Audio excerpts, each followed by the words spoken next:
mention today a very important message. I think that it applies to each one of us, doesn't matter which situation we're holding in life.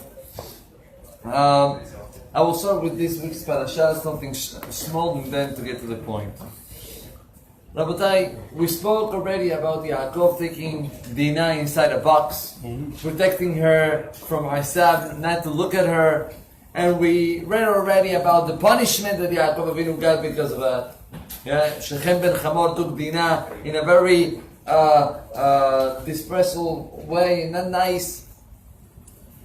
And the Torah writes, Chachamim are saying that was because Yaakov Avinu didn't want to give his daughter, maybe to do teshuvah to Esav. Right? What happened at the end of the story? We can ask a lot of questions. We can say, okay, so Yaakov made a mistake. Why Dinah she is guilty? What she did? And even if we say that Yaakov did a mistake, that's the payment of that mistake? You're trying to protect the kids. That's how the story is supposed to end. And we have a lot of questions, Rabotai, why things are happening. But let's just forward up. Next parasha. Not this one, next one. And we're going to have something very interesting. Yosef Atzadik is coming down to Egypt. The only Yehudi in all Egypt.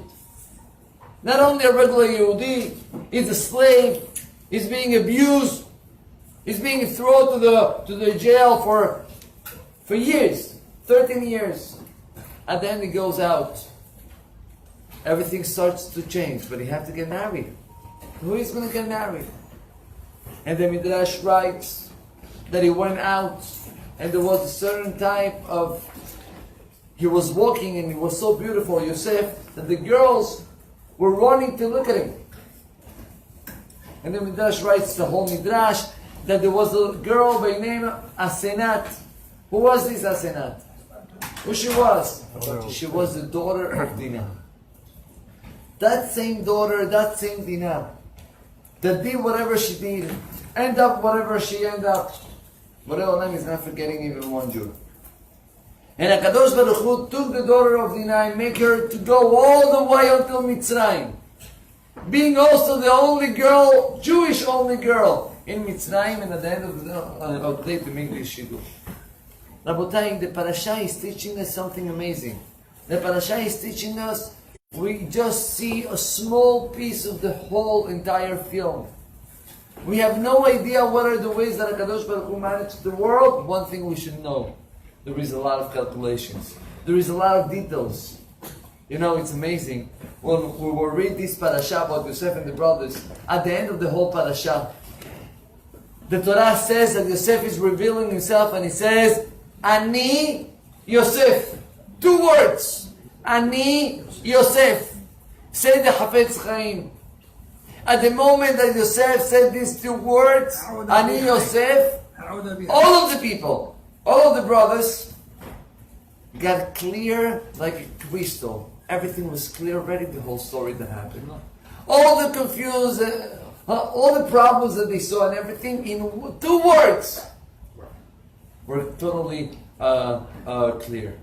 Saying the Chafetz Chaim, when Mashiach will come, HaKadosh Baruch Hu is also going to use 2 words. And all the problems and questions that we have throughout history, of many, many different cases, we're going to have them all resolved by these 2 words. Ani Hashem.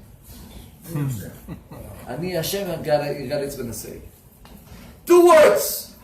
But we're going to be able to understand what these 2 words, the power of these 2 words.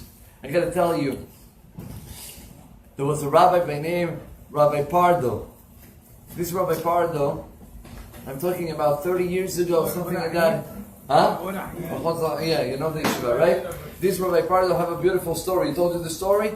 He said that when he started, so back then, even in Bnei Berak, the Torah wasn't so strong, especially for young kids, young teenagers that were out the derech. They didn't have an institution that will take them. So he decided to open up this institution, and he decided to go to the US, to New York, to collect some money. Rabotai, he got to the place, And the day that he got to New York, he got sick. He got sick. But not regular, he wasn't able to move. His plan was to stay in New York only 2 days and to go back to Israel. Now he falls asleep, sick.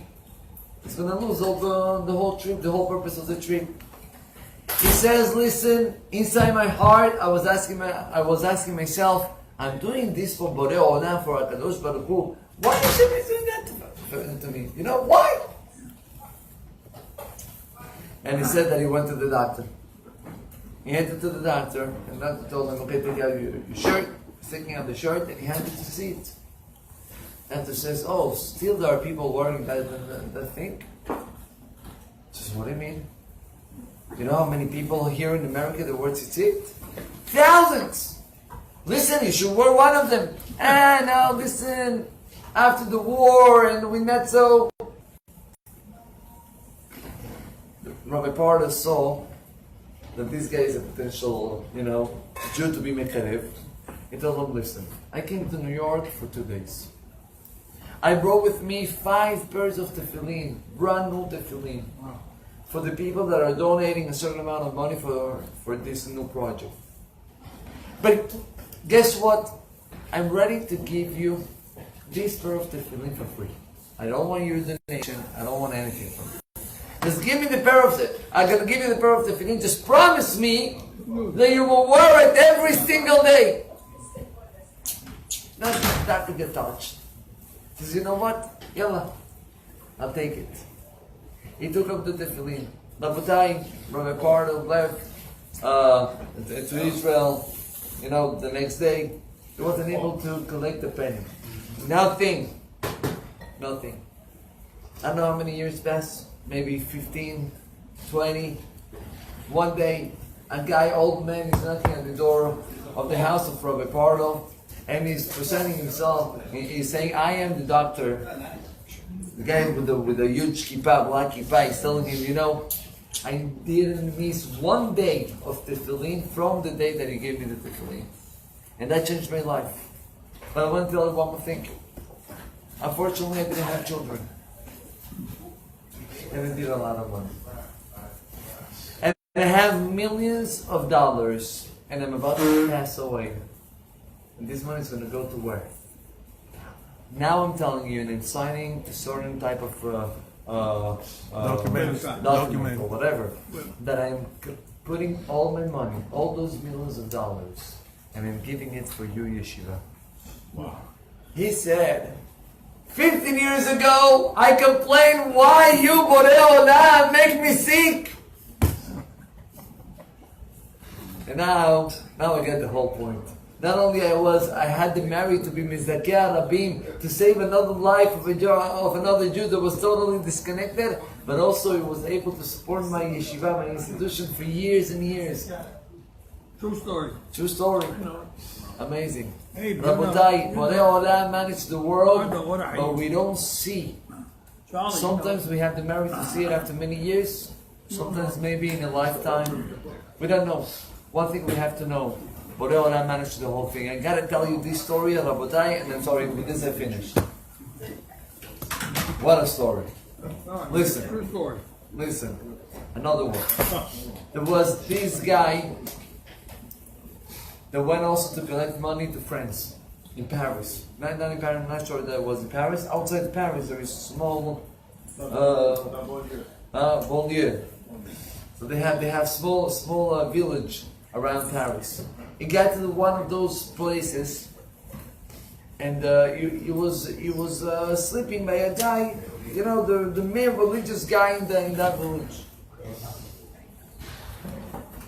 One day, this man from Israel that is sleeping in that house drove on the car and he sees the door.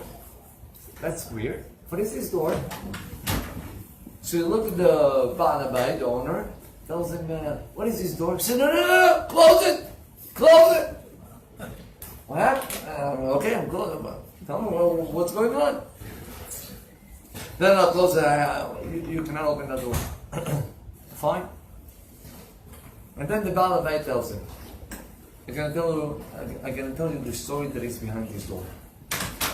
He said when he and his wife arrived to Paris many years ago, to this village, they didn't have a mikveh. And they tried to build up a mikveh, but guess what? No one wanted to put money.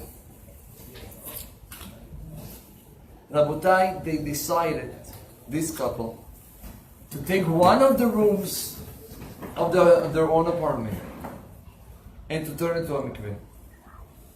The expenses were much less, and they were able to get a little bit of money for whatever need it was to build up the mikveh in their house, and they had the mikveh inside their house.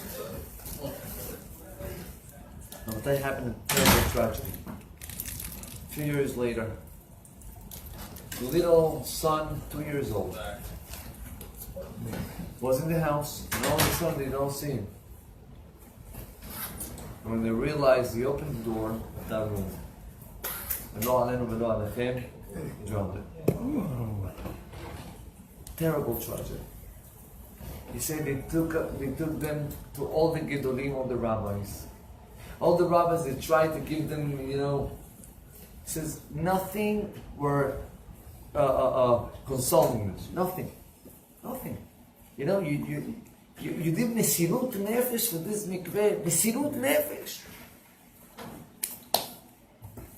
He says that 2 years pass. And one night, he falls down asleep and he dreams. He said he sees his son. And the son is telling him, Daddy, stop crying. I want to tell you that I am the neshama of one of the Baalei Tosafot 990 years ago. That this Baalei Tosafot was killed in the Crusades. And he never had kevura, and he never had the merit to have tahara in the mikveh. And Borei Olam, 900 years, waited to find a mikveh that is totally pure. In such a level for this neshama of this Baalei Tosafot to be able to go in this mikveh and to be niftar min ha'olam, to reach a very high level in Olam Haba. He says, but I am sure that you're not going to believe this dream. I want to tell you something. Your wife, mommy, she's going to dream about the Afrashat Hala, and next year she's going to have a baby girl. Says the story happened. He woke up in that morning, and his wife looked at him and he says, I have a very strange dream about Afrashat Hala. And a year later they got a baby girl. He says, listen, we learned one thing. We have no idea what's going on. We have no clue how HaKadosh Baruch Hu managed the world. And there is still many questions. Why this family had to suffer it? And why so many years? And why so little? There's many questions that are going on. One thing we have to know. That we are only 80, 90, 120 years over here. We have no idea. We cannot even judge what's the plan of HaKadosh Baruch Hu. But one day Borei Olam is going to say, Ani Hashem. And at that moment everything is going to be clear. Baruch Adonai Le'olam. Amen.